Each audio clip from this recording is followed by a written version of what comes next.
कोई रोमांचक खेल नहीं हो तो दर्शकों के अंदर भी थोड़ी नीरसता आ जाती है। वो पहले राउंड में वही हुआ, क्योंकि कांग्रेस तो बिल्कुल पस्त थी ही। वो खुद ही जान रहे थे कि वो हार रहे हैं, उसीलिए सबसे पहले बहाना ढूंढने के लिए ईवीएम का बहाना लगा के सुप्रीम कोर्ट भी गए। सुप्रीम कोर्ट ने उनको भगा दिया वहाँ से। तो कांग्रेस एक ऐसी पार्टी है जो केवल एक परिवार के लिए जीती है। आपने वो सुना हुआ ना, जब विधानसभा के अंदर इनके लोगों ने बोला कि हमें तो गर्व है गांधी परिवार की गुलामी करने के लिए। मोदी जी की सरकार भ्रष्टाचार पे जीरो टॉलरेंस है, आतंकवाद पे जीरो टॉलरेंस है, बिचौलिए, ये जो लीकेज करने वाले, इन सब के ऊपर जीरो टॉलरेंस है। कि मोदी सरकार, मोदी जी से जुड़े हुए जो टीम है, वो किसी भी माफिया को मजबूत नहीं होने देंगे, नष्ट कर देंगे। हम जनता के साथ हैं, और जो ये समझता है कि उस सिस्टम उसकी जेब में है, उसको जेल में बंद करें। नमस्कार, हमारी खास पेशकश में आप सभी का स्वागत है। मैं हूं आपके साथ रूपल शर्मा। आज हमारे साथ जो मेहमान मौजूद है उनका नाम है कर्नल राज्यवर्धन सिंह राठौड़।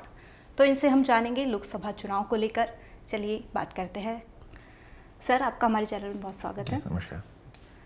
तो सर, राजस्थान में जो है मतदान की प्रक्रिया पूर्ण हो चुकी है, तो इस ऐसे में मिशन 25 को आप किस नज़रिए से देखते हैं?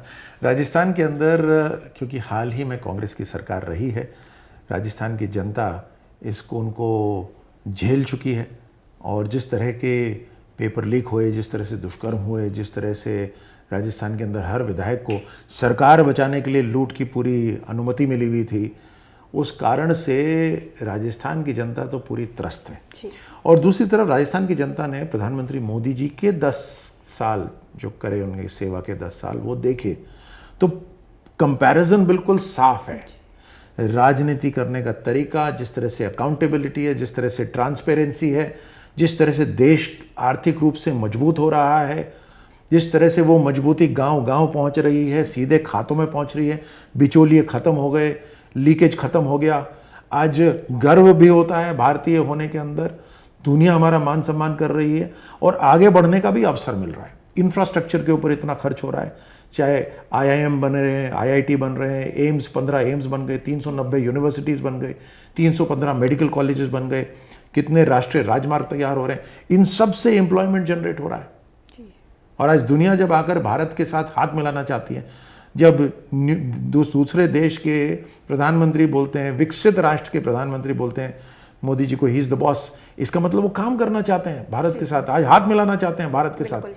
दैट मीन्स फंडिंग, मनी, हर तरह से भारत ही है जो दुनिया के अंदर एक मजबूत राष्ट्र, आगे बढ़ता राष्ट्र। तो उसका लाभ किसको होगा? देशवासियों को, युवाओं को। और इसी कारण से जब मतदाता वहाँ वोटिंग करने जाता है तो वो देखता है कि एक तरफ राहुल गांधी जैसे लीडर, जिनकी ना नीति है ना नीयत है, जो बात करते हैं तो तुष्टिकरण की बात करते हैं, जो रिजर्वेशन, एक तो भ्रम फैलाते हैं, झूठ फैलाते हैं, और फिर खुद SC ST का रिजर्वेशन निकाल कर वो घुसपैठियों को देना चाहते हैं, मुसलमानों के लिए देना चाहते हैं। तो वो अपनी एक वोट बैंक की राजनीति तैयार कर रहे हैं, लेकिन देश के लिए कुछ नहीं कर रहे। तो ये कंपैरिजन बिल्कुल साफ है। इस कारण से राजस्थान में तो 25 से 25 आएंगी ही, देश के अंदर इस बार 400 पार होंगी। सर, जो लोकसभा चुनाव में इस बार जो देखने को मिला कि मतदान प्रतिशत जो रहा कि पिछले चुनाव के मुकाबले कम था, तो इससे क्या कुछ फर्क पड़ सकता है नतीजों पर? देखिए, अक्सर क्या होता है कि जब एक कोई रोमांचक खेल नहीं हो तो दर्शकों के अंदर भी थोड़ी नीरसता आ जाती है। वो पहले राउंड में वही हुआ, क्योंकि कांग्रेस तो बिल्कुल पस्त थी ही। वो खुद ही जान रहे थे कि वो हार रहे हैं, उसीलिए सबसे पहले बहाना ढूंढने के लिए ईवीएम का बहाना लगा के सुप्रीम कोर्ट भी गए। सुप्रीम कोर्ट ने उनको भगा दिया वहाँ से। दूसरा, कोई भी बड़ा लीडर कांग्रेस का चुनाव लड़ने को राजस्थान में तैयार नहीं हो रहा था। आप तो जानते ही हैं, राजस्थान के अंदर कांग्रेस टिकट लेकर इंतजार कर रही थी, और एक के बाद एक वो नकार के लोग हट रहे थे। तो कोई भी इनके बड़े नेता जो अपने आप को कहते हैं बड़ा, वो कोई चुनाव भी नहीं लड़ रहे, तो ये हार चुके थे पूरी तरह से चुनाव। तो एक तरफ वो माहौल था, दूसरी तरफ जनता जानती थी मोदी जी ही हैं। तो फिर सबको लगा कि अपने आप ही हो जाएगी वोटिंग। अपने आप नहीं होती वोटिंग, और लोगों को उसके बाद दूसरे जो फेज था वहाँ से आप देखिए, उसके बाद ज़बरदस्त वोटिंग हुई, क्योंकि सबने समझ लिया कि 5 साल में एक बार हमें अवसर मिलता है, हमें जाकर भारत के नव निर्माण के लिए वोट डालना चाहिए।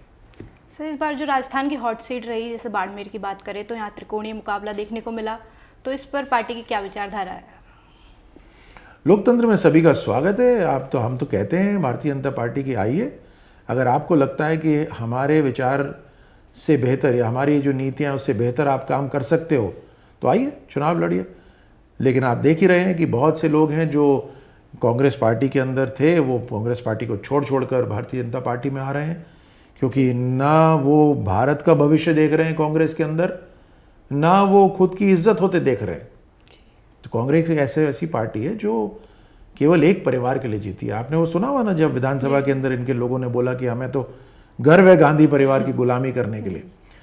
दूसरी तरफ अब जैसे होता है कि खुद सामने ना आकर दूसरों को सामने करवाना, तो भेदभाव फैलाना, भ्रम फैलाना, दूसरे कैंडिडेटों को खड़ा कर देना, वोट तोड़ने की कोशिश करना, वो सब भी होता है लोकतंत्र के अंदर। अब है तो है, लेकिन जनता समझदार है। जनता ये देखती है कि सरकार तो मोदी जी की बन ही रही है, उसके अंदर किसी एक व्यक्ति के स्वाभिमान के लिए करने की क्या जनता, 19 लाख लोग, या हर व्यक्ति देखेगा कि मेरा परिवार कैसे आगे बढ़ सकता है और मेरे साथ राष्ट्र कैसे आगे बढ़ सकता है, और वो मोदी जी के साथ ही संभव है।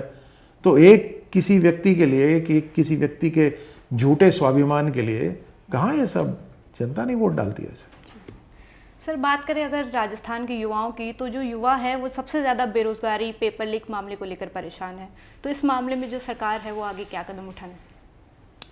मोदी जी की सरकार भ्रष्टाचार पे जीरो टॉलरेंस है, आतंकवाद पे जीरो टॉलरेंस है, बिचौलिए, ये जो लीकेज करने वाले, इन सब के ऊपर जीरो टॉलरेंस है। अब से हमारी सरकार बनते ही जो 3 बार पेपर हुआ राजस्थान के अंदर, एक भी पेपर लीक नहीं हुआ। जो 19 बार पेपर लीक हुआ था कांग्रेस की सरकार के अंदर, और उसमें इंक्वायरी के नाम पे कुछ नहीं हो रहा था, आई वॉश हो रहा था, आज पूरी तरह से इंक्वायरी उसके ऊपर हो रही है। मुख्यमंत्री जी भजन लाल जी ने एकदम SIT गठित कर दी। आज सब इंस्पेक्टर की जो ट्रेनिंग हो रही थी वहाँ से कुछ लोगों को निकाला गया है, उनकी पूरी तहकीकात चल रही है। उनसे पूछताछ से जो इनमें बड़े लोग हैं जो जुड़े हुए हैं मगरमच्छ, उन सब तक जाएंगे, उन सबको पकड़ेंगे, इसको जड़ से ख़त्म करेंगे। आपके चैनल के माध्यम से मैं बता रहा हूँ कि मोदी सरकार, मोदी से जुड़े हुए जो टीम है, वो किसी भी माफिया को मजबूत नहीं होने देंगे, नष्ट कर देंगे। हम जनता के साथ हैं, जो देशभक्त जनता है, जो कानून को मानने वाली जनता है, हम उनके साथ हैं, उनको मजबूत करेंगे। साधारण नागरिकों को, युवाओं को, महिलाओं को, किसानों को, गरीबों को, इनको मजबूत करेंगे। और जो ये समझता है कि उस सिस्टम उसकी जेब में है, उसको जेल में बंद करेंगे। हमारी इस खास पेशकश में ये थे हमारे साथ कर्नल राज्यवर्धन सिंह राठौड़। तब तक आप जुड़े रहिए हमारे साथ, देखते रहिए इंडिया वर्स।